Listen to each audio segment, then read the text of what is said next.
little green. Oh, there we go. Well, hi everybody. This is Vicki Rose with Horsewomanship with Vicki Rose, and I have my friend Lindsay Archer here today that I'm interviewing. Lindsay is a hunter jumper trainer in Alamo. This is Correct. Alamo, California, Northern California. We're sitting in her lovely office on the grounds of the farm that she grew up on. Her mom and dad raised halter Arabians, so she grew up here, and now she gets to run the business here with her husband, and this is going to be really exciting and fun. So welcome, Lindsay. Thank you. Thanks for coming. Yeah, glad to be here, and thank you for making the time for me. Absolutely. So I start off the podcast just kind of saying my intention for this is, as we were chatting earlier today, this is about curiosity and just having a conversation with different people in the horse industry, mostly for my own learning and my own curiosity.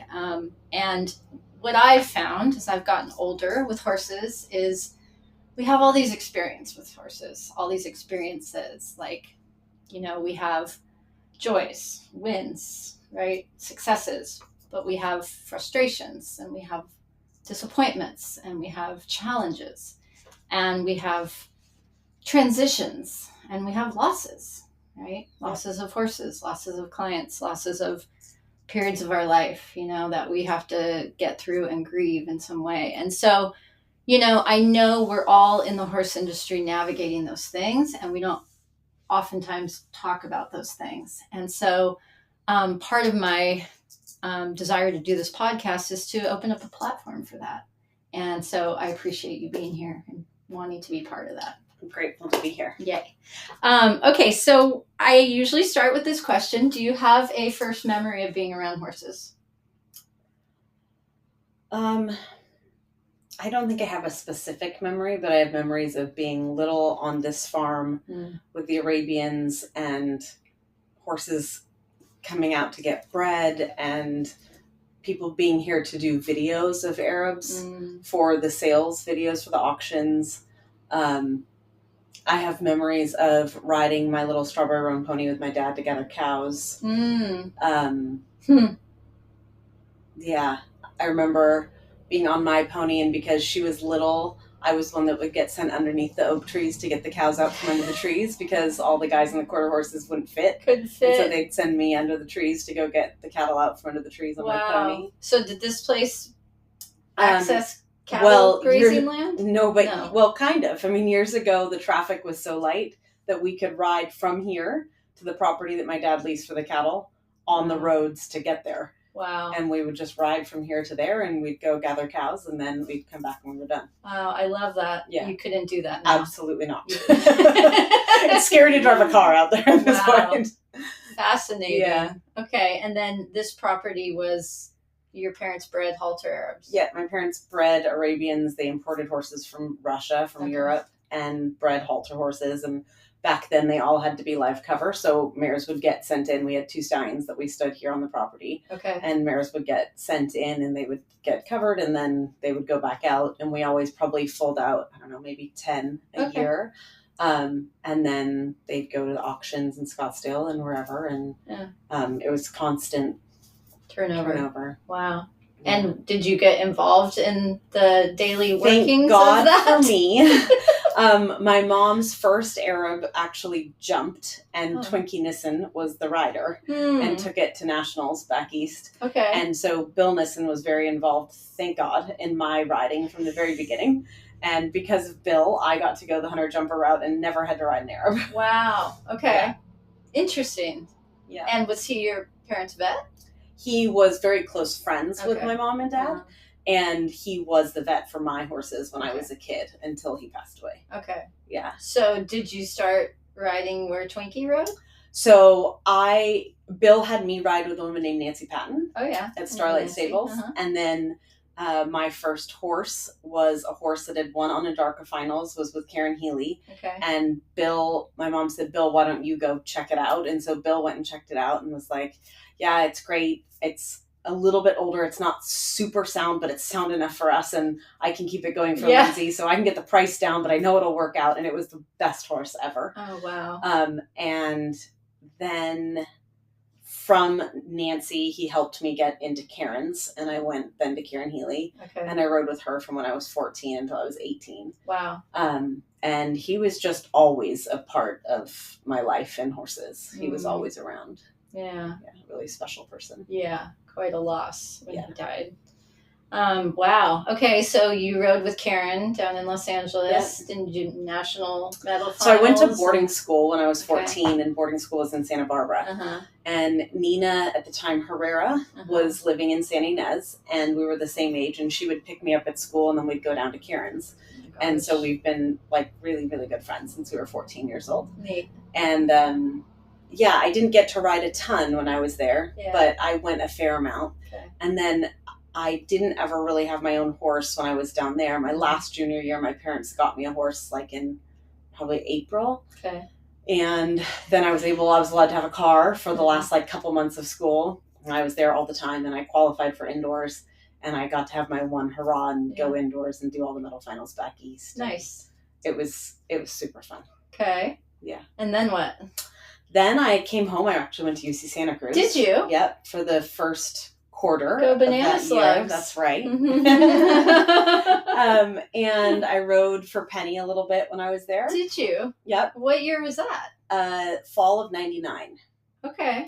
And then I had taken enough AP courses that I was able to take the winter term off and still stay on track. So I took the winter term off, worked for Karen at Thermal, Indio at the time. Yeah. And then I went back for the spring and had kind of a horrible experience when I went back with the dorm situation because I had to move and ended up finishing that year, but transferred to St. Mary's. Okay.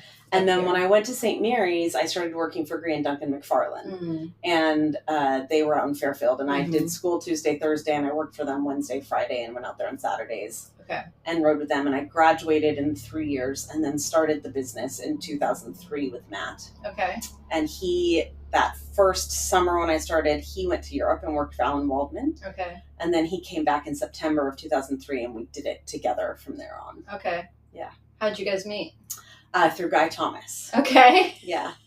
He was friends with Guy. He had worked for Butch and Lou in Burson for a couple years, and I was riding a sales horse for Green Duncan at Show Park, and it stopped and pitched me into a jump, and I came out with a huge black eye and it like little hairline fractures in my face, and it went to a sale barn, and Matt was working at the sale barn at the time and thought, this is a great investment horse, I'm going to buy it. And Guy somehow put it together that it was the horse I had ridden, and now Matt was going to buy it, and he was excited about it.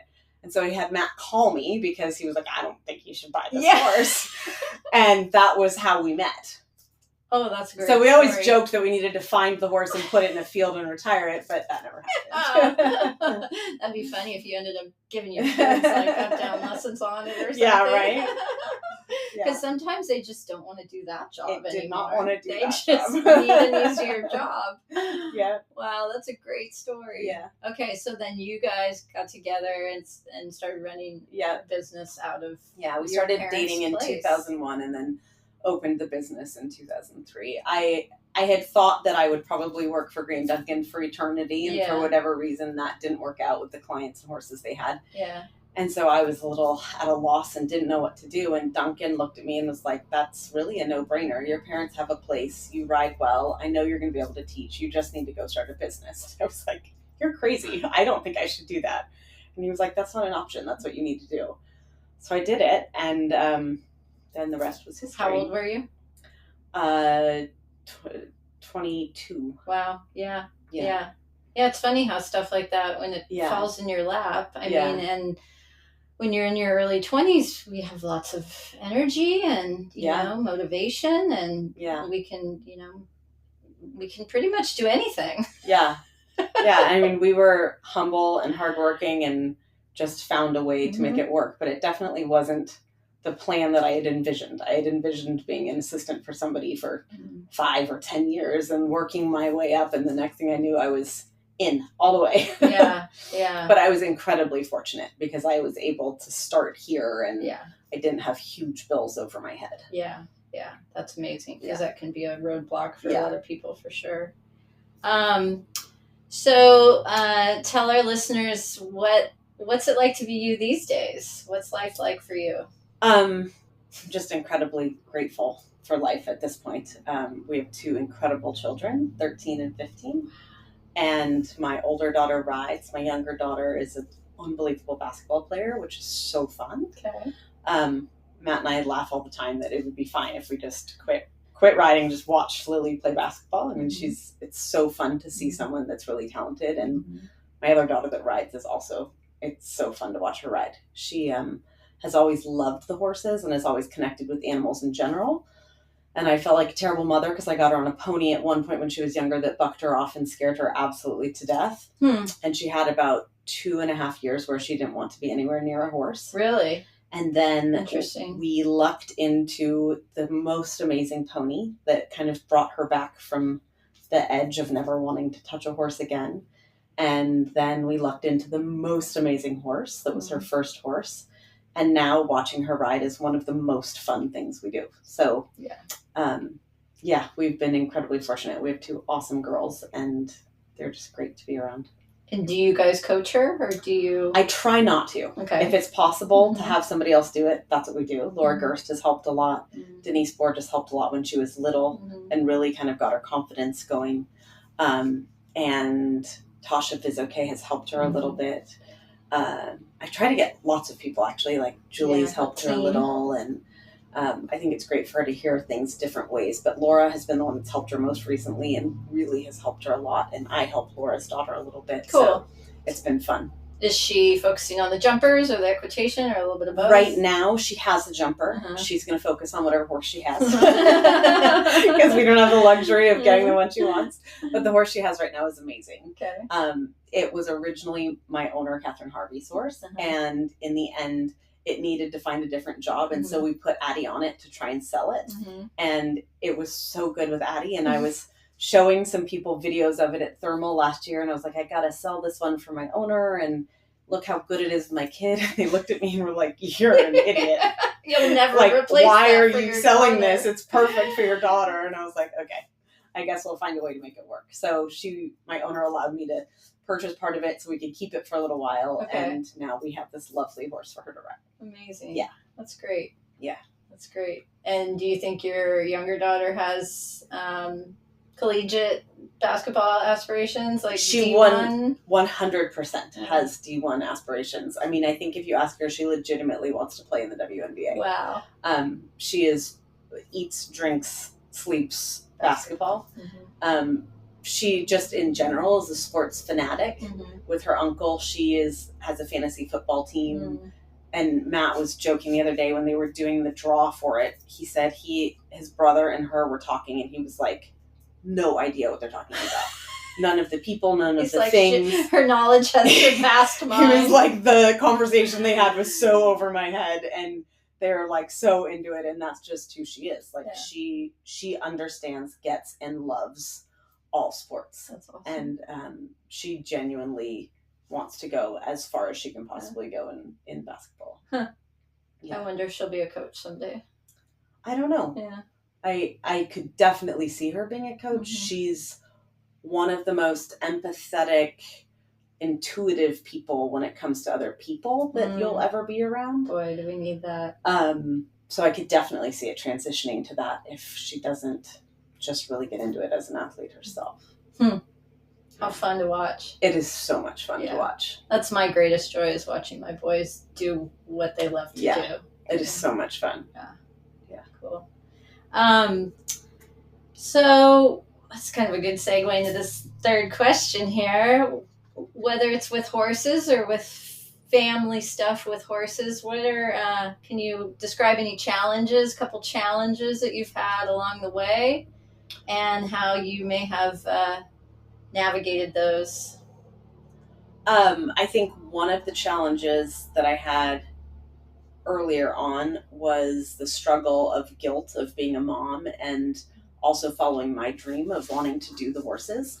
I think Matt and I are still very much in the business as professional riders and not just as trainers. So it wasn't just about going to horse shows to teach people. It was about going to shows because we wanted to be riding at the top level and still chasing our own dreams.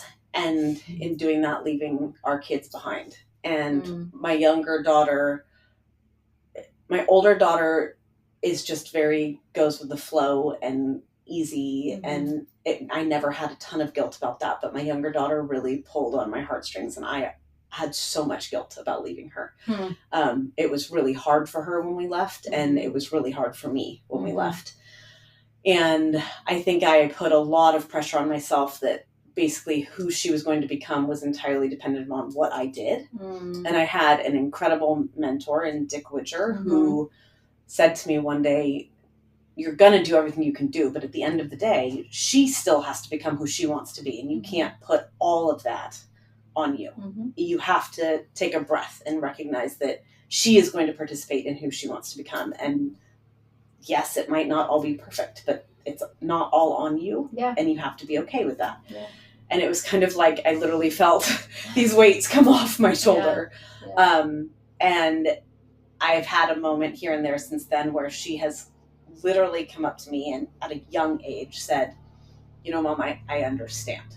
I get why you do it, and it's important for you, and it's hard for me, but basically I'm going to be okay, and I want you to do it. So those were some I can get through that type moment.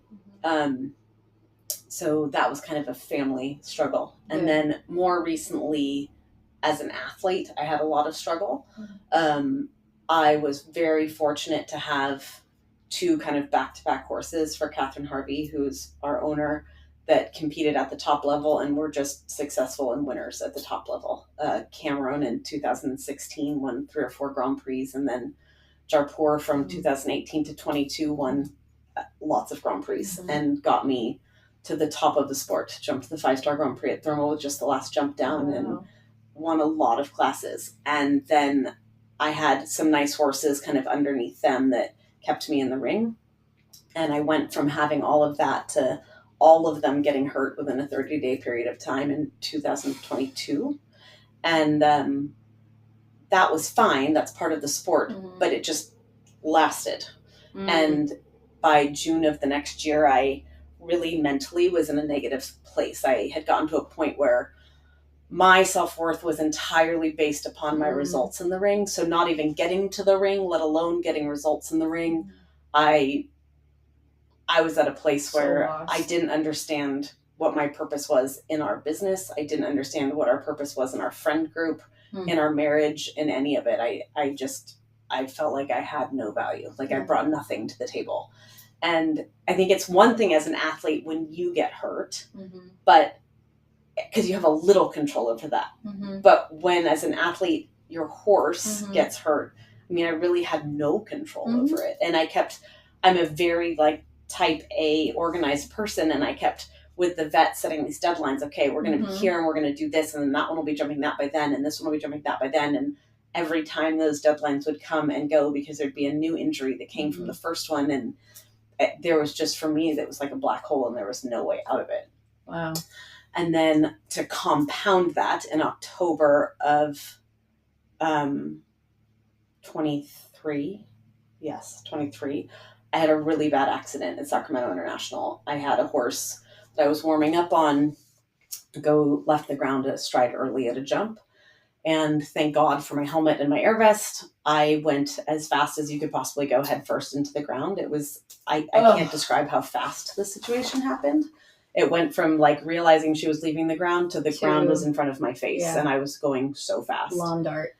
And I remember kind of landing and sitting up and thinking, okay, now's when I fall down because I've broken my neck and I'm paralyzed. And I didn't. And it was like, okay, I didn't break my neck. But it literally, the assumption was there was no alternative. I felt that was the only way that ended. And somehow I was still sitting. And then you kind of start doing inventory of everything. And I had displaced the bones out of my wrist from fisting the ground when I hit the ground. But that was the only thing that really hurt.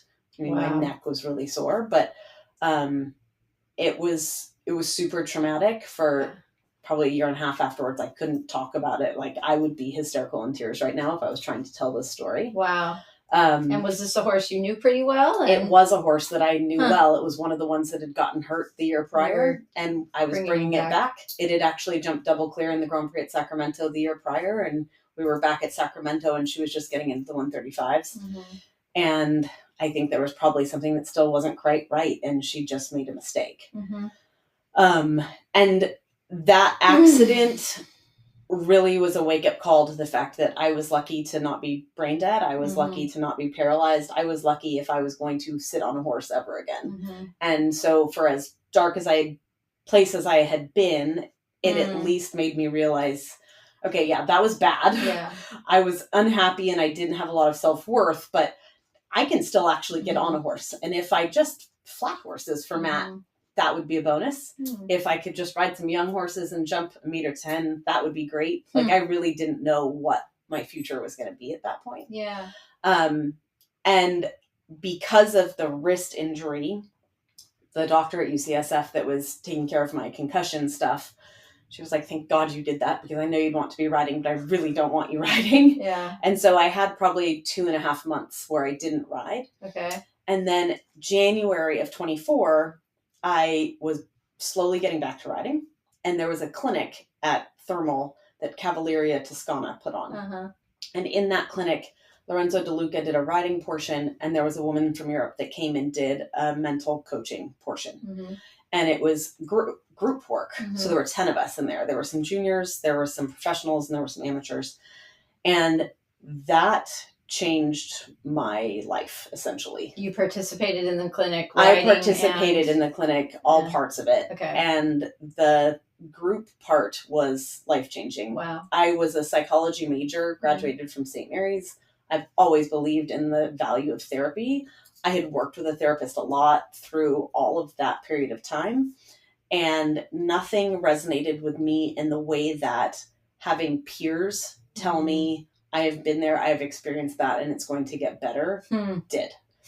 To have people that they were not vested in me. They didn't know me. They were just the average person that you walked past and said hello to, but didn't have a deep conversation with. And they literally stood up and came over and gave me a hug and said, I have been there. Yeah. And it is going to get better. Yeah. And that changed everything for me. Wow. Yeah. There's something so special about being held up by a tribe. Yeah. Yeah.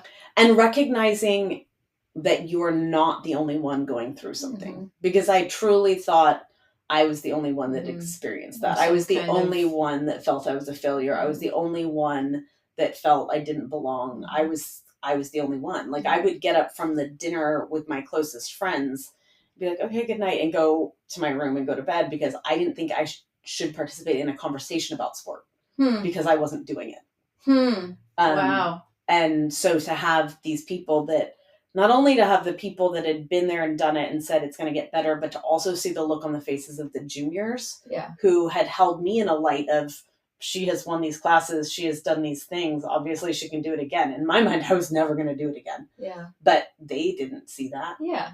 And to see them be like, whoa, what is happening? Yeah. That was powerful too. Yeah, for sure. And to see amateurs look at me like, whoa, I thought I was the only one that got nervous. Yeah. Yeah. It changed everything for me. Wow. Yeah. And so from that point, you were able to I was able to realize that, like, okay, for one, the woman that did it, and I'm going to shoot myself for not remembering her name at the moment. I never worked with her after, because she was brought in from Italy just for that. But she had this incredible, there were a few things that she talked about. One of them was balance in life. And the fact that you can't get to here and just get there and stay there. That you have to have balance. There are going to be times when you have to struggle if you're going to get to there. And so that idea of, okay, I mean, I literally had been riding a high for, I couldn't have told you how long. And I needed to work through some things, clearly. If that hadn't happened, I wouldn't have ever understood how much I was attaching my own self-worth with success in the ring. And that wasn't a healthy thing for me to be doing, but I didn't even know I was doing it until I got to that place. Sure. So to understand balance, and then now I can see it in so many other ways. Yeah. That was huge. And then she also talked about how I was essentially, it was like a set of railroad tracks. There was me before my accident and before all of this, and there's me now. And the end destination might be exactly the same, but I'm just on a little bit different path than I originally thought I was going to be on. And that's okay. It doesn't have to be the path that we envisioned. There's going to be turns and ups and downs. And that's just how we're meant to get there, but it's just not what we had envisioned, but we have to accept that and be okay with that. And I think being the type A OCD person that I was like, I am going that way. Right. And then it was like, well, actually, you're not. Yeah. You're going to do some other things along the way. And I mean, I think hopefully the people in the community that are benefiting from the foundation I have started, that never would have happened if I hadn't had all of this. So I see a lot of value in that now. For sure. And likewise with my accident. Like, my accident really showed me that for me as a horse person, okay, I love the feeling you have after you've done a jump off and everything has come up right and you've won the class. It's incredible. But the feeling you have on a young horse that connects with you and trusts you and wants to do something for you because it's you, that I can do that on any horse. I don't have to be in the ring, the Grand Prix ring, jumping a 5-star to have that feeling. I can find a horse that I can do that with, even if I'm not at Spruce Meadows. Yep. Absolutely. And that really showed me that's why I still do this. I remember I had somebody comment on a post I put actually of the horse that it had the accident with. When she was double clear in Sacramento, she was a horse, a mare, and she was nervous, and she'd always walk in the ring a little like this and hold her breath. And I would pet her a lot before I started. And somebody commented on it. It's just so clear how genuine you are in the way that you're petting her. And it was true. Yeah. Finding that connection. Yeah. And I think for me, like, in hearing you talk about that path isn't always straight. These things that we go through, these challenges, and this is part of why I have this question on here, it allows us to, you may have a student someday, and probably already have, who has an accident or had an accident and has trouble getting back to where they could be, where as a coach they could be. And now you have this personal experience to be able to, say, hey, I hear you and I know how you feel. And 100% that kind of summarizes me, because I was the type of person before my accident where I didn't understand fear. I don't get nervous to go in the ring. I always call the jump off the fun part. Like, that wasn't something that I really ever had to deal with. And even for my own daughter, I had a hard time helping her because she did have a lot of fear. And I couldn't relate to it. And my accident has absolutely shown me what it's like to deal with that. Because it just wasn't something I had ever had to deal with. And afterwards, it was unique in that I still trusted myself to measure the jumps, but there was just an overlying, I always feared they were going to fall down. I worried about what was out of my control, not what was in my control. I never thought I would, because I didn't make a mistake when it happened. The mare made a mistake. I always had this fear when I got back on of horses falling down. I would be nervous. In fact, trotting scared me more than anything. And it definitely helped me to be able to conceptualize what people were talking about when they had anxiety. How is it for you now? I worked, so interestingly enough, I brought out a therapist from Europe to do one of the Mental Health Foundation workshops last December. And she was talking to me just about my whole history. And I started crying when I was talking about the accident. And she said, have you ever really worked with someone about that? And I was like, well, kind of. And she was like, no, you need to clear that. That's not, you haven't worked on that. And I was like, okay.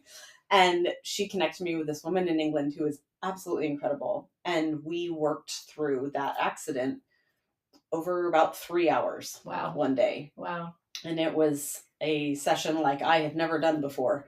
And in the beginning, I would get to the stride before the horse had left the ground and just start sobbing. And then by the end, I could talk through every single detail of what I felt through the accident. And now to this day, I can do that. But wow, that was a remarkable experience. And do you feel fear of the falling down anymore? Because of that, I that's how we started this question, and I couldn't remember.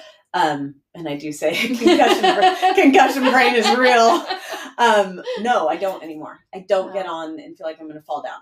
That's transformative.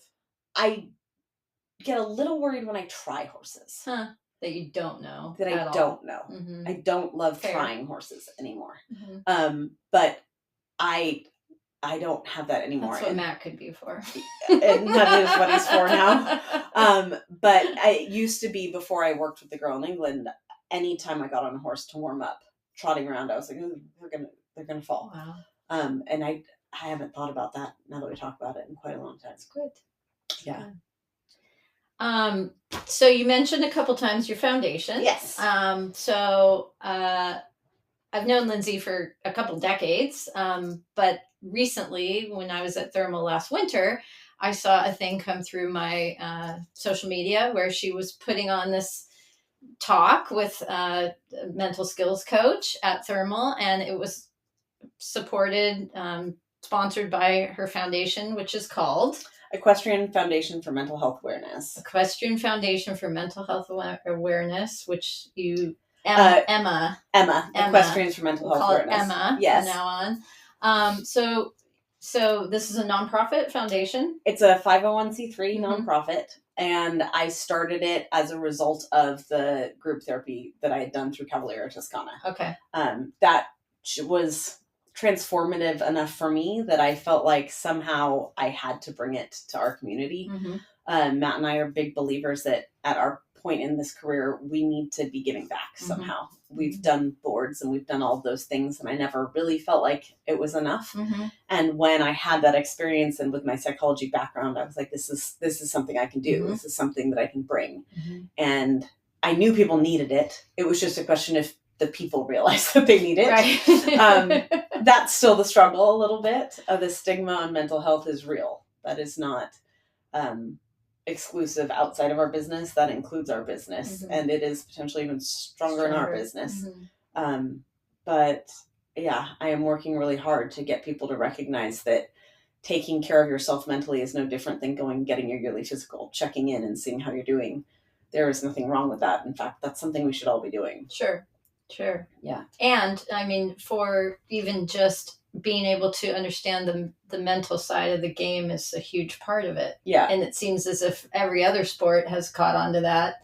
And the equestrian world, I think, lagging behind a bit. I think the equestrian, generally I would say actually, all sports have caught on to the fact that sports psychologists can enhance performance. Mm-hmm. And I think our sport, because it already leans towards a wealthier group of people, because you have to have horses, they are quick to get to the sports psychologist. Mm. Kids have them. They know they want to ride better. They want to have all of those tools. Mm-hmm. But I think what gets forgotten in sports psychology is that there is an overall health of the human mentally that can be supported, not just in how do I walk in the ring and ride better, but how are you coping with being an athlete, or how are you coping with being a trainer, or how are you coping with being a groom or a course designer or a show manager. And that, I think, is what's missing. And I think that's what's starting to be discussed in other sports as well. With Naomi Osaka at the US Open, this whole conversation of she wasn't in a good place. She needed a break. And it wasn't that she necessarily wasn't playing well. Maybe she wasn't playing well because her mental health was suffering, but the mental health was the issue, not the swinging of the racket. Yeah. And that's what we're trying to get to, is how are riders like myself competing at the top level dealing with who they are as human beings in relation to being an athlete. How are trainers coping with being a healthy human being while dealing with the financial stresses and the pressure stresses of clients? And that's what I'm trying to get to. Wow. And so when you put on events, are you putting on events just at horse shows at this point? Yeah, so And we're what do they doing look them like? about once a month. Mhm. So far, it's just been West Coast. I had a goal of trying to get to Wellington last year, but I'm just protective enough of who's running it and who's there that I just didn't feel like I could get there. Mhm. And I need to be there to get it started, I Yeah. think. So far, they're about every 4 weeks. Okay. They've been mostly in Southern California. We've gotten a couple done in Northern California. I have incredible therapists that are there to guide the sessions. Okay. But in reality, they're like a peer response group. So Okay. it's not a therapist going and saying, this is what we're going to talk about Yeah. today. Does anyone have any feedback on it? It's a group of people introducing themselves, Mhm. saying what their role is in the business, and potentially bringing this week I really struggled. I had this mom and she wanted her kid jumping the meter 30, but the kid's not ready to jump the 130. And how do I do that without Mhm. upsetting them and potentially losing a client, but keeping everyone safe? Mhm. And talking about things like that. Mhm. Talking about the fact that in our world where we take care of the horses 365, 24/7, how do we not be responsible to take care of the people 365, 24/7? Mhm. How do we create boundaries so that we get a day off? Mhm. Because like every other working person in the United States, we deserve to have 2 days off. Mhm. And recognizing that setting those boundaries, while it might be hard and it might be scary, is how we become better professionals for our clients, Mhm. because then we're healthier. Mhm. And helping people with all of those things, and recognizing that if one person is saying it in the group, there's probably 5 others that are like, ugh, yeah, I've been doing that too. I don't know what to do about it. I remember from the one session I attended last year, I brought one of our students. Oh my gosh, she was brilliant. And she talked about that she had just gotten a new horse. Yep. And that she was feeling a lot of pressure. I didn't know that this was going to come out, that she was feeling a lot of pressure. That's the most brilliant part about it, is that, like, hearing that right now, Yeah. I assumed you did know. Yeah, no. But no idea. Those types of situations allow people to feel safe enough Mhm. to talk about something that they might never otherwise talk about. Mm-hmm. And what happened was she talked about that she felt all this pressure to, move up the levels on this horse. And Lindsay shared a story. Yeah. Do you feel comfortable Absolutely. sharing that story here? Absolutely. This kid, I mean, she was 14, Yeah. maybe? Yeah. 14-year-old kid had the pressure of this horse coming in. She hadn't tried it, and it was expensive for her parents, and the pressure of riding it and it being successful with her. And she couldn't believe it. It didn't work out. And it was so, I mean, she felt just devastated by it. And I devastated, said, embarrassed, like feeling like she didn't measure up. Yeah, feeling let people down. All these her parents, her trainer, things. her friends, everybody. And I said, well, you weren't getting paid to ride it. I was getting paid to ride one. It's the most expensive horse that had ever been bought for me. And it just flat didn't want to jump for me. And it went back to Europe and it won a 5-star Grand Prix. We picked a great horse. It just didn't want to jump for me. Mm-hmm. And at the time, that was a hard pill to swallow. I was the one that could get on the amateur horses that were stopping, and they would go, oh, it's you, okay, I feel safe, and jump. Mm-hmm. And I got on this horse and it just didn't want to jump for me. Mm-hmm. And that is the brilliance of those workshops, because you have people that are in different roles in the business that can share something that is so valuable to them. And then for her to say it and to hear me say, I am being paid to do it, and it still happened to me, was like, I think for her, such a relief. It was. She wasn't the only one, and she didn't fail. It just is what it is. Just didn't work out. It just didn't work out, and it wasn't her fault, and it wasn't even the horse's fault. They just didn't work out. That was a really, really neat moment, and I know it really helped that kid move through that. So awesome. Thank you. Yeah. You took one for those. It's one of those situations where I feel like what happens with us is, as we age and we grow in our wisdom, and that's what this podcast is about, is like, I have experiences now that I can share. You have experiences that you can share, and then we can help each other. Yeah. And through our shared failures, we can lift each other up. Yeah. And that's That's really a beautiful thing. Well, and honestly, I don't think it's fair to even call it failures. They're just experiences. Yes. Yeah. They're just experiences, and they're all different. Yeah. And these horses all teach us Mm-hmm. something different. Mm-hmm. Yeah. And that horse taught me that there are certain horses that are suited for me and certain horses Mm-hmm. that aren't. And I've learned so much about what works for me. And it doesn't mean that I ride badly because certain horses don't want to go for me. Mm-hmm. It means that they require someone else and I require something else. Mm-hmm. And that's the beauty of what we do. Yep. Yeah. Yeah. I love that. So segue into this question then for you, speaking of horses and connecting with horses, what would you say if you could encapsulate your philosophy of horsemanship, or what do horses mean to you at this point? Horses for me are just true to their soul. Mm. They, in my opinion, they would never ever intentionally let us down. Mm-hmm. If something goes wrong with a horse, there's always a reason, and we just have to be smart enough to figure out what it is. Yeah. Mark Rashid says horses never lie. Yeah, for sure. They teach us so much. We just have to be intelligent enough to figure out what they're trying to teach us. Mm-hmm. They mean everything. I truly, I don't believe, for the most part, they've never let me down. If something has gone wrong, there's always a reason. It's never just because they didn't want to. Mm. There's always a reason. Mm-hmm. And it's not to say I've always had great results or great experiences. Things have gone wrong lots of times, but I always believe if something doesn't go the way I expected it to, there's a genuine reason why. Mm-hmm. I had a vet say to me, my husband jokes that I'm like the portable MRI. And he's like, it's not a good thing, let me tell you. Like, if there's something wrong with a horse, I get on it and I will find it. And it makes him crazy because I'm like, nope, it's not right today. And he just loses his mind because I feel everything. And a vet who's a wonderful vet and a good friend of ours said to me one day, what are you so scared of if there's something a little bit not right? And I said, because why would they want to do it if there's something not right? Mm. And he said, I think he thought that I was scared they were going to like really break, like rupture a tendon or something. And I was like, it's not that.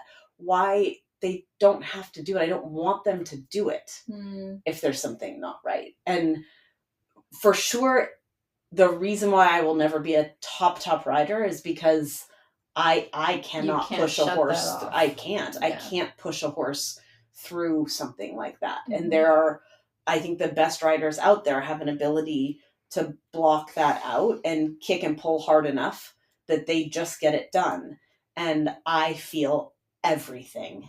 And I can't make myself do that. And that has been the biggest hindrance in my career as a rider. Where do you think that came from? I just think I'm an ultra sensitive person. And I think that's why when horses love me, they do things for me that they might not do for other people.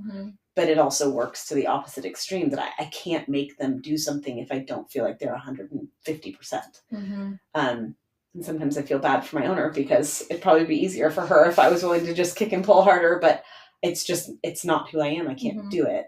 But I also think that Jarpur and Cameron did things for me that they might not have done for other people because they knew that I would do anything for them. You were fully in their corner. 100%.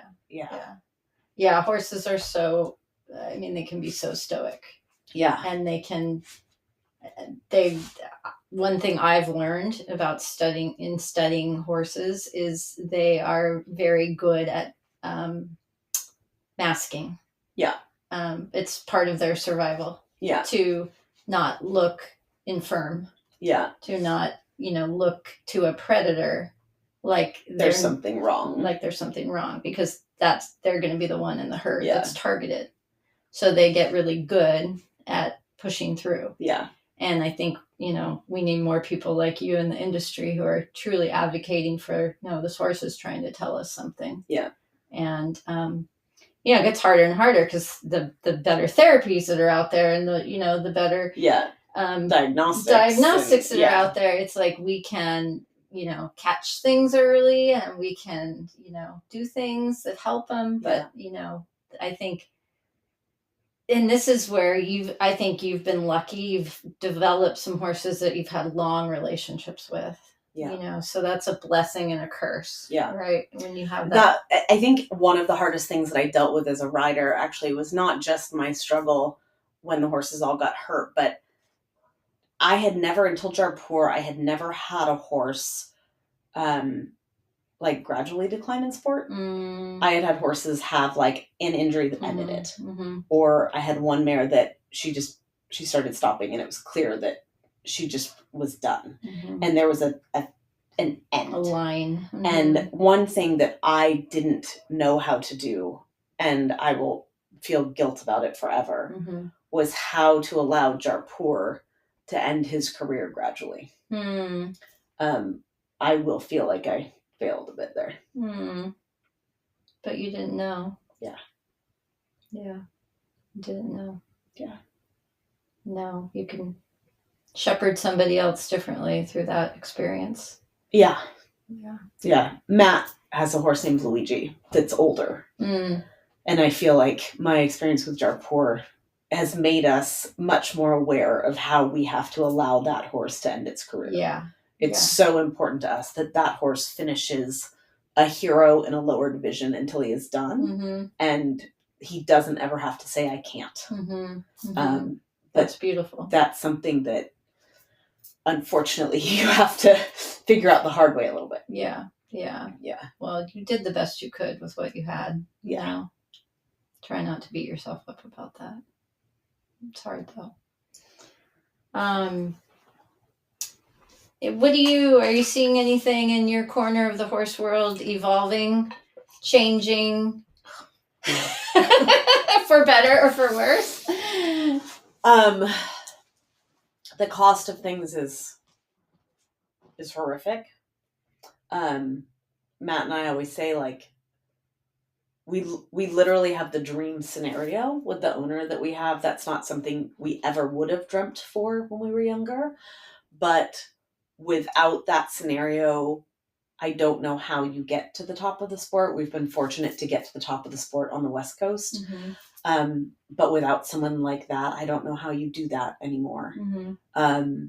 It's just so grossly expensive. And someone was talking to me the other day outside of the horse world and said, I've heard it's so expensive. And how do you do it? And I said, honestly, if we weren't professionals, my child could never do this. We could never afford to do this.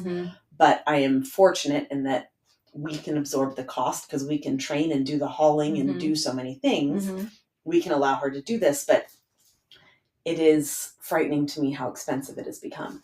I think the other thing that is always interesting for us is we are probably one of the few, if not the only, A barn left in California where our clients at home get their own horses ready. The majority of barns have grooms for everything. And we have a wonderful guy that works with us that grooms the horses every day, whether it's to go on the walker or to go in the turnout. But when the clients come out, they get the horses out of the stalls, they groom their horses, they tack them up, they ride them, they clean them up, and they put them away. And that's a really unique thing. A lot of times when we get clients in, I explain that that's the situation, and they're a little taken aback. And you're like, would you like me to show you how to use a brush? Most of them are really good sports about it and say, well, I'd like to do it. Like, I'd like to try. And they end up doing it. But we have to show them how to put polo wraps on. We have to show them how to put the bridle on. We have to show them a lot of things. But it is incredible to me how genuine they are about wanting to learn and understand. So we don't have a group of people that don't want to do it. We are telling people not to do it. Yeah. As trainers, you mean? As trainers. At some level in this industry. Correct. Yeah. So it's become the norm for people not to do it because they're not given the opportunity. It's easier. Yeah. It's easier to have the guys get the horses. So I'm really proud of the people that we have that are riding with us, that they want to do it. They want to spend time with their horses. They have wanted to learn, and they have often had to learn later in life because they didn't when they were younger. They were brought up in barns where it didn't happen. So I'm proud of that. I love that you do that. That's awesome. Yeah, I'm proud of that. I'm proud of our clients for doing it and for doing it well. They're not, I would say most of them now, like they really take care of their horses. And we've had some in the past where you're like, ooh, we better go double groom that one because it didn't get cleaned up, even though it got cleaned up. But the group we have right now really enjoys it and really loves their horses, and they've really gotten into it. And they were not people that did it prior to riding with us. Most of our clients have been with us for a long time, so it's been a long time in the making. But the other thing that I find challenging is when new clients will come to the barn, they'll say, so what days do we take lessons on? And I'll say like Wednesday, Friday, or Wednesday, Friday, Saturday, but probably 2 or 3 days a week. And they'll say, well, I want to ride 4 days a week or 5 days a week. And I'll say, that's fine. Your lessons are Wednesday, Friday, or Wednesday, Friday, Saturday, but I want to ride more. Right. You can ride, but you're not going to take a lesson every time you get on. And I think the mentality in America, not just in California, is if you're an amateur or a junior and you ride, you are taught. And growing up on this farm by myself with no trainer here, I rode by myself every day. And back then I actually jumped by myself often. But that is what gave me the confidence to go in the ring and be able to do things, because I didn't have someone telling me what to do anytime a horse did something. I learned how to react. And I don't believe we create good riders in America right now because everyone just does what they're told. Yeah. A horse can move away and spook from something and they don't know what to do unless you tell them what to do. We tell reactions. We don't allow reactions. And that to me is something it's just bad for creating horsemen. Aside from the fact that most of the horses are medicated at this point, we don't teach people how to react to living animals anymore. They just get to the mounting block, sit on the machine, they're told what to do with the machine, and then they get off the machine and they go home. Like a rental car. Totally. And I mean, we really encourage people to come and hack their horses on their own. And it's funny, in the beginning, a lot of times my mom will be like, they rode for like 7 minutes. You're like, yeah. Over time, it gets better. They learn that like it's kind of fun to do things with your horse and practice things. But I think that's a sad direction that things are going. And I think it's driven, I don't think it was also necessarily started by trainers. I think it was driven by parents. I think parents are in the mentality of they play tennis with their coach. And so if they're going to go play tennis, they do it with their coach. And so if you're going to ride, you're going to go do it with your coach. When they get dropped off for karate, it's with the coach. Yeah. And I don't think they understand that this is like a living, breathing animal that is different every single day. Right. And you have to understand how to react to it. It's not the tennis racket that is the same every day. I think when we talk about horsemanship, this is what we're talking about. Right. There is a whole, riding is part of horsemanship, but there's many other aspects of riding a horse that encompass horsemanship that are not about sitting on the horse. Right. That in order to be a good rider, you really need to learn about. Yeah. And there are other sports that's not true. You don't need to know how to, how the footing of a tennis court is created in order for the ball to bounce correctly. Yeah. But in order to be a true horseman, you need to understand the footing in your arena and how it might even affect simple your things like soundness. Earplugs. I hate them. And tell me more. Tell me more.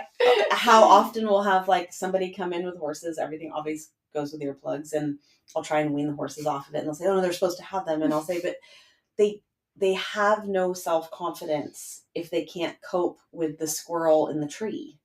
And getting people to start thinking about stuff like that differently, and understanding that if they spook at the squirrel at the tree, did they spook at the squirrel at the tree, or did you react because you heard the squirrel in the tree and you were waiting for them to react, so then they reacted to you reacting to the squirrel in the tree?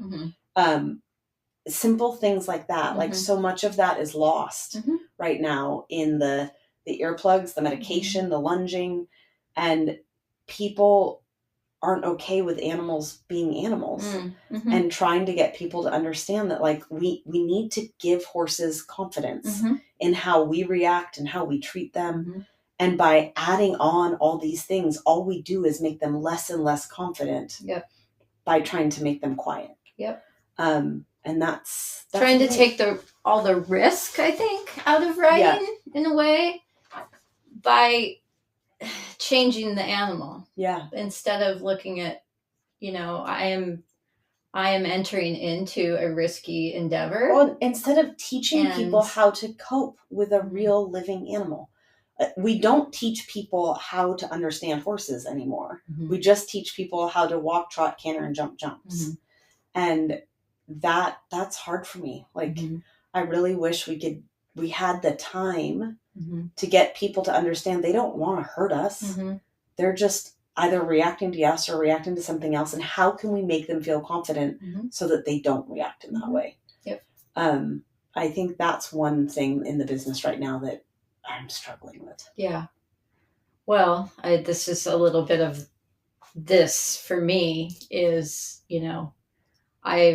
I do things way differently than I used to. Yeah. Because of what I've learned about horse herd behavior, about wild horse behavior, about horse psychology, about horse biology, about the nervous system of the horse. And, I'm not out there at the shows like you are, but I have friends in the industry. And, if one or two people listens to this and hears about what we're talking about and understands that, yes, when you take away a sense of a horse, number one, all the other senses are going to get heightened. Yeah. Right? So, what I tend to find is horses who have earplugs in are visually more spooky. Yeah. Because they're feeling insecure about the fact that they can't hear. And so their sight gets really... That's a really interesting way to think about it. Right? Because they're like, okay, can't hear, so I got to see everything. And then the other thing is horses have this really amazing way of desensitizing to things. Yeah. Pressure. He is as sensitive as he is to feel a fly land on him and knock that fly away with his tail. A fly. Yeah. So do you think, this is what I teach, do you think he can't feel your leg? Of course he can feel your leg. Yeah. And what happens with the earplugs is eventually they will desensitize to those earplugs. Yeah. And then pretty soon the earplugs just don't work. Yeah. So, and it's almost like over time, I was just listening to a podcast this morning about there is research happening that keeping horses in box stalls is actually making them nearsighted. Because evolutionarily, they were built to be able to see far away, to scan the area for predators. So by over many generations of horses, keeping them in small stalled areas, their eyes are actually physically changing. Wow. And they're losing the ability to see farther away like they used to. So I think to be good advocates of horses, we have to think about all this stuff, And there's lots of other reasons that I think horses should have turnout and not live in, a box for its entire life. But their bodies adapt, in a good way and sometimes not in a good way. So this is part of my goal with this podcast is let's start opening the conversation, because all this stuff, I didn't know about this stuff 10 years ago. Yeah. I do things so differently with horses than I did 10 years ago. Yeah. Even 5 years ago. I wasn't going to ask you this question, but now that we're talking about this, I am. Is there anything or some things that you used to do with horses or was part of your program that you don't do anymore? Or things that you used to think about horses that you feel like your opinion or attitude has changed about?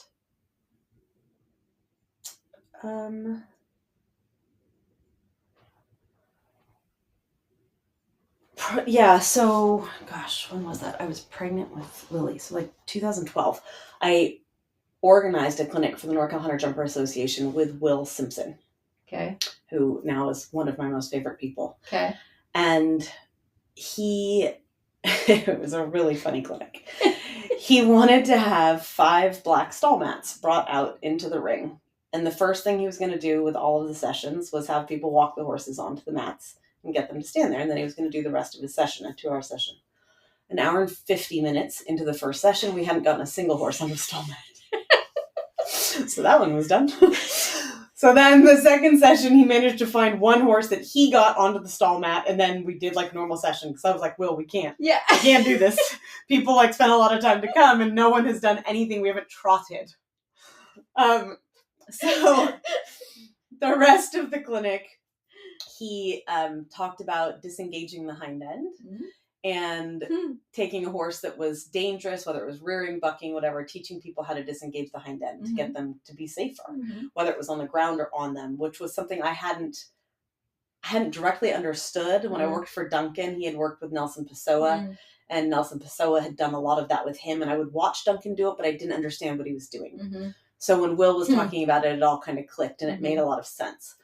And then he talked about when a horse wants to stop at a jump, and there was a kid in the clinic and the horse kept running past the jump.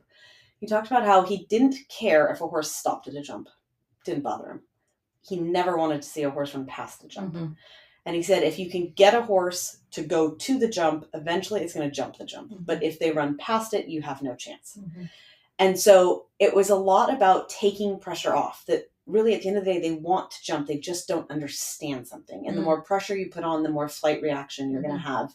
And they're going to just blindly go the other direction. And that really resonated with me. And we ended up going up to Spruce Meadows not long after that. And we had a horse that started stopping with a kid. And it was a horse that Matt would ride. And Matt is strong, and Matt is a man, and he is of the mentality that you can kind of make them. And at the time, he definitely was. You can make them jump. And he tried, and it wasn't working. And I said, normally I don't want to get on one that's stopping if you can't make it jump, but let me just try. And I got on, and I was like, of the mentality, if it's going to stop, I want it to stop slow, not fast. And I got on and just very politely was like, trying to just guide it to the middle. And in the end, I got it to get cantering around the 110 again up at Spruce. And it was just in a very passive, you can't go past it. If you go up to it and stop, I'm going to pet you. You're fine. And in the end, it took a breath and it trusted me because I didn't put any pressure on it, and it would jump around again. And that was something that Will really helped me to understand. I think when I was younger, I was always taught if they stop, you hit them and you make them jump the jump and you add pressure to get them to jump the jump. And it really changed my mentality on trying to understand their brain and why a horse doesn't want to jump. And for safety reasons, if it doesn't want to jump and it's going to stop, do it slowly, right? Like, you don't want to add so much pressure that it has to do it last minute. And just out of the way it works, in the end, they usually start jumping. And that's probably one of the biggest things that's changed from when I was young to as I've gotten older. Just the way I've thought about getting a horse that doesn't want to jump. It didn't work with the horse that had to go back to you. That just wasn't the right match. Not the right fit. Okay, so wrapping up here, what are some things you're looking forward to doing with your horses in the future? You have some big plans coming up? I think the horse I'm most excited about right now is a homebred that I have. The mother of it, I got her as a end of her 6-year-old year. She was really difficult in the mouth, but had a ton of scope. And I jumped her in some 145 Grand Prix in her 8-year-old year, maybe even a 150 Grand Prix, and she got hurt. And we were never able to get her back to sport. And I bred her twice to Diorado. The first foal just didn't have the best brain and didn't have a ton of scope, but a very sweet horse, jumped a beautiful jump. It got sold to a friend of mine to jump smaller classes. The second one is a mare. She's big, she's beautiful. She's just like her mother, a little bit rogue in the mouth, cold and dull when you flatter, but has a ton of scope. I started showing her, really started jumping her last October at the end of her 6-year-old year. And at Thunderbird a couple weeks ago, she jumped 125. And we're hopefully going to jump her in the 130 at the Oaks. And it has just been the most fun thing to bring her along. She's so green. Like, she really has no business doing what she's doing already. But everything she does naturally, like her jump is natural, her balance is natural, the lead change is natural. She's brave as a lion. She cantered around the young horse classes at Thunderbird on the grass and never been on the grass. Wow. She is just so much fun. Wow. So, and I'm so grateful for my experience the last couple of years, because I never would have been able to appreciate how special it is to have this horse doing what she's doing had I not had all of that stuff happen. Mm-hmm. I would just be wallowing in sadness at the fact that I didn't have anything to jump big jumps on right now. Mm-hmm. And that mare is just brings me so much joy and is so much fun. You'll have to show her to me before I leave. I will for sure. And do you still have the mother? I still have the mother. Yeah. The mother is here, and she's again? like the best friend to my daughter's horse, who's a little bit of an anxious horse in the stall. Mm-hmm. We should have probably bred her again. She, I don't know, we bred 4 horses. This is the first really good one. Yeah. And it's just so expensive to do them here. It's such a lottery. Yeah, it's such a lottery, and it's so expensive. I think you really are better off buying a 4-year-old out of the field than breeding one. But we did the couple, and I feel like we're lucky we got this one really good one. Mm-hmm. So I didn't breed her again. Mm-hmm.